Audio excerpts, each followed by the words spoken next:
Unos 20 años antes de la época a que se refiere el presente relato, Arnold Beroldi, natural de Lyon, llegó a París acompañado de su bonita esposa y de la hija de ambos, que no era entonces más que un bebé. Beroldi era un socio joven de una firma de comerciantes en vino, hombre robusto, de mediana edad, aficionado a la buena vida, consagrado a su encantadora esposa y poco notable por ningún otro concepto. La firma a la que pertenecía Beroldi era poco importante y aunque regularmente próspera, no proporcionaba ingresos muy considerables al joven asociado. Los Beroldi ocupaban un piso pequeño y habían empezado viviendo modestamente. Pero, por poco notable que pudiera ser Beroldi, su esposa ostentaba una deslumbrante aureola romántica. Joven, bien parecida y dotada de un singular encanto en sus maneras, Madame Beroldi produjo desde el principio en su barrio una sensación que se acrecentó cuando empezó a circular el rumor de que había estado su cuna rodeada de algún interesante misterio. Afirmaban unos que era hija ilegítima de un gran duque ruso, según otros se trataba de un archiduque austriaco y la unión de sus padres era legal, aunque morganática, pero todos estaban de acuerdo en una cosa, que Jane Beroldi era el centro de un misterio interesante. Entre los amigos y conocidos de los Beroldi figuraba un abogado joven, Georges Cornu. Pronto fue evidente que la fascinante Jane había esclavizado por completo su corazón. Madame Beroldi alentó al joven discretamente, aunque teniendo siempre buen cuidado de afirmar su absoluta fidelidad al hombre de mediana edad que era su esposo. No obstante, muchas personas despechadas no vacilaron en declarar que Cornu era su amante y no el único. Cuando los Beroldi llevaban unos 3 meses de residencia en París, entró en escena otro personaje. Era Mr. Hiram P. Trapp, un norteamericano extremadamente rico. Presentado a la encantadora y misteriosa Madame Beroldi, fue muy pronto víctima de sus atractivos. Su admiración era clara, aunque estrictamente respetuosa. Por aquella fecha, Madame Beroldi se mostró más explícita en sus confidencias. A varias de sus amigas declaró que se hallaba muy inquieta a causa de su esposo. Dijo que había sido inducido a tomar parte en varios planes de naturaleza política e hizo también referencia a algunos papeles importantes cuya custodia se le había confiado y que contenían datos relativos a un secreto de largo alcance europeo. Le habían sido confiados para desorientar a los que los buscaban, pero Madame Beroldi estaba nerviosa, pues había reconocido a varios miembros importantes del Círculo Revolucionario de París. La bomba estalló el 28 de noviembre. La mujer que venía todos los días a limpiar y a guisar para los Beroldi quedó sorprendida al ver abierta la puerta del piso. Oyendo algunos débiles gemidos procedentes del dormitorio, entró. Sus ojos tropezaron con un cuadro terrible. Madame Beroldi yacía en el suelo, con los pies y manos atados y gimiendo, pues había logrado retirar la mordaza que cubrió su boca. Sobre el lecho estaba Beroldi en un charco de sangre, con un cuchillo clavado en el corazón. El retrato de Madame Beroldi era bastante claro. Despertando repetidamente de su sueño, había distinguido inclinados sobre ella a 2 hombres enmascarados que ahogaron sus gritos atándola y amordazándola. Luego habían pedido a Monsieur Beroldi el famosísimo secreto, pero el intrépido comerciante en vinos se había negado en redondo a acceder a esta demanda. Irritado por su negativa, uno de los hombres le había atravesado el corazón con un cuchillo. Con las llaves del muerto habían abierto la caja de caudales del rincón y se habían llevado muchos papeles. Los 2 hombres llevaban grandes barbas y sendas máscaras, pero Madame Beroldi declaró positivamente que eran rusos. El suceso despertó una sensación inmensa. Pasó el tiempo y nunca se halló la pista de los misteriosos barbudos, y luego, cuando el interés general empezaba a decaer, ocurrió una cosa sorprendente. Madame Beroldi fue detenida bajo la acusación de haber asesinado a su marido. Cuando se celebró el juicio, apasionó a todo el mundo. La juventud y belleza de la acusada y su misteriosa historia bastaron para convertir el caso en un proceso célebre. Quedó demostrado, sin posibilidad de duda, que los padres de Jane eran una pareja de comerciantes en frutas, muy respetable y prosaica, de las afueras de Lyon. El gran duque ruso, las intrigas cortesanas y los planes políticos, con las demás historias puestas en circulación, habían salido de la imaginación de la misma dama. Toda la verdadera historia de su vida fue expuesta al público, sin contemplaciones. El motivo del asesinato resultó ser Mr. Hiram P. Trapp.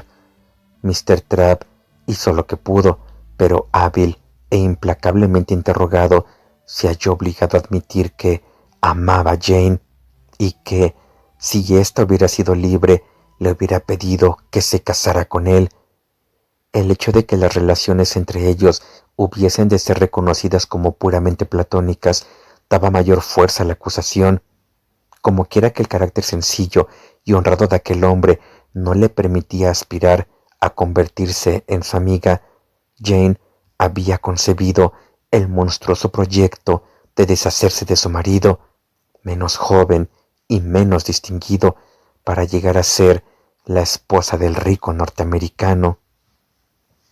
Madame Beroldi no perdió por un momento la sangre fría ni el dominio de sí misma ante sus acusadores, y sostuvo invariable su historia, persistiendo en la declaración de que tenía en las venas sangre real y había sido sustituida por la hija del vendedor de frutas en edad temprana.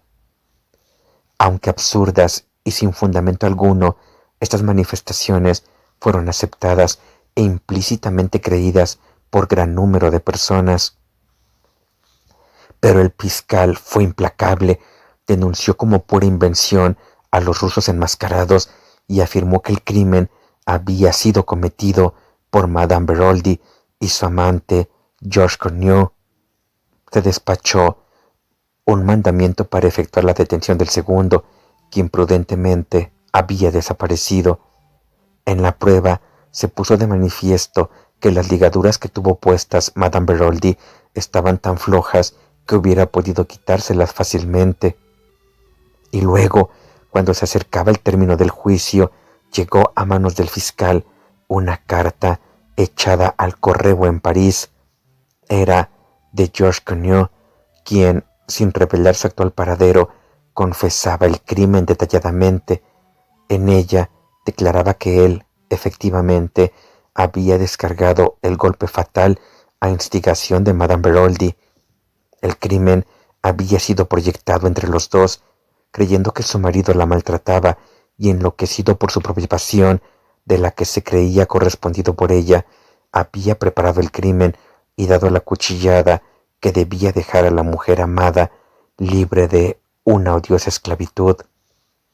Ahora, por primera vez, tenía conocimiento de la existencia de Hiram P. Trapp y comprendía que la mujer que amaba le había hecho traición.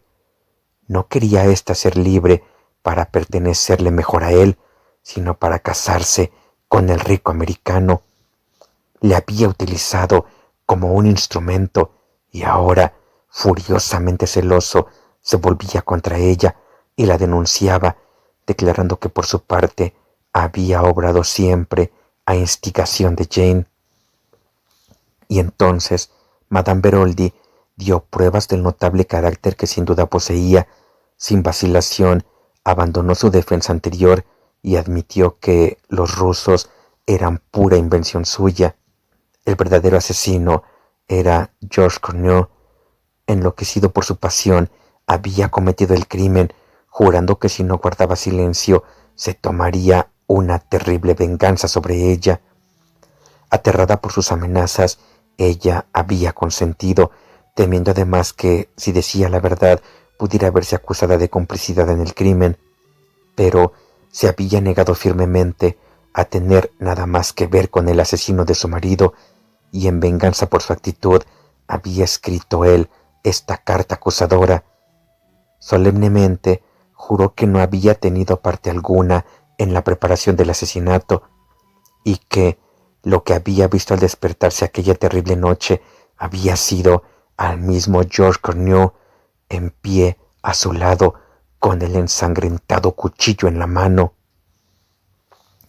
La actitud era arriesgada, la versión de Madame Beroldy era apenas creíble, pero su discurso ante el jurado fue una obra maestra. Con las mejillas bañadas en lágrimas, habló de su hijita, de su honor de mujer, de su deseo de conservar limpia su reputación en beneficio de la criatura. Admitió que, habiendo sido la amante de George Cornue, podría quizá ser considerada como responsable moralmente del crimen, pero ante Dios, nada más. Sabía que había cometido una grave falta al abstenerse de denunciar a Cornue, pero con voz entrecortada declaró que esto era una cosa que ninguna mujer podía haber hecho. Ella le había amado, podía prestar su ayuda para que se le enviase a la guillotina. Había sido muy culpable, pero era inocente del crimen que se le imputaba. Como quiera que ello pudiera haber sido, su elocuencia y su personalidad ganaron la partida. En medio de una escena de no igualada emoción, Madame Beroldy fue absuelta. Los mayores esfuerzos de la policía no bastaron para hallar la pista de George Cornue. En cuanto a Madame Beroldy, nada más se supo de ella. Llevándose a su niña, se alejó de París para comenzar una nueva vida.